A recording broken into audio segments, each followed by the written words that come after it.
ഹരേ കൃഷ്ണ. മനുഷ്യൻ സാമൂഹ്യ ജീവിയാണ്. ഒരുപാട് ബന്ധങ്ങളുമുണ്ട്. ഒന്നിനെയും ആശ്രയിക്കാതെ ആർക്കും ജീവിക്കുവാൻ സാധ്യമല്ല.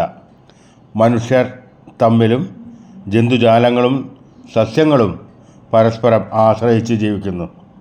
സാധാരണക്കാരായ നമുക്ക് അങ്ങനെയേ ജീവിക്കാൻ സാധിക്കൂ. ചരാചരങ്ങൾക്ക് ആവശ്യമായത് എല്ലാം ഈശ്വരൻ സൃഷ്ടിച്ചു. നാം അത് ഉപയോഗിച്ചും ദുരുപയോഗം ചെയ്തുമാണ് ജീവിക്കുന്നത്. ഈ പ്രകൃതിയിൽ എന്തൊക്കെ മാറ്റങ്ങളാണോ ഈശ്വരൻ സൃഷ്ടിച്ചത്, അതുപോലെ തന്നെയാണ് മനുഷ്യനും മനുഷ്യ ജീവിതവും പ്രകൃതിയായി തന്നെ ബന്ധപ്പെട്ട് കിടക്കുന്നു. നമുക്ക് പ്രകൃതിയിലെ മാറ്റങ്ങൾ നിരീക്ഷിച്ചു നോക്കിയാൽ മനസ്സിലാവും. സുഖവും ദുഃഖവും എല്ലാം ഇന്നുമുണ്ട്, നാളെ ഇല്ല.